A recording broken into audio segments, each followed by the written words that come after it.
Now, before we leave demand, we need to think a little bit about jargon so that we're all on the same page of the book when we talk about this curve. And so the jargon we're going to talk about is the difference between a shift in a demand curve versus movements along a demand curve. Our jargon for this shift is going to be a change in demand. And our jargon for movements along is going to be a change in quantity demanded.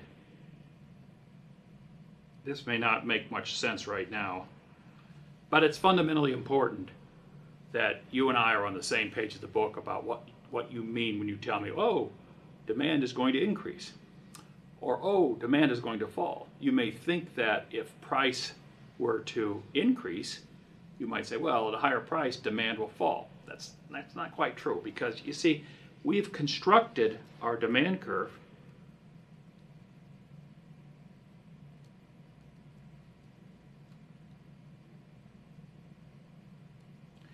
to tell us what consumers actually do for different possible prices. So if you were to move price up or down along this axis, this curve tells us how people move up or down that axis.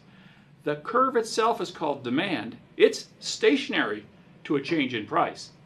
A change in price, you move along it. So for a change in price, that's a movement along a demand curve, we say change in quantity demanded. For example, if I told you price were to go from P0 to P1, we know that the consumer's purchase level, which would originally have been Q0, will fall to Q1.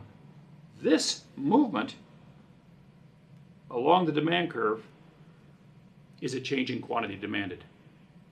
Now, some things will actually change the whole demand curve. If the government were to announce today a new study that said this particular product, let's say it's oranges, would, if you consumed 2 oranges a day, you'd reduce your probability of some dangerous disease by 30%. Well, we know if something like that were to come about, lots of people would want to buy more of this product overnight, regardless of what the price is. The demand curve itself would have shifted. This shift, we say, is a change in demand. Demand has grown for this product because of some change in the underlying characteristic. It could be the product itself has gotten better. It could be that population has grown and there's more people wanting this product than we had before. That would also cause this demand curve to shift out to the right. Shifts we refer to as change in demand. Movements along we refer to as change in quantity demanded.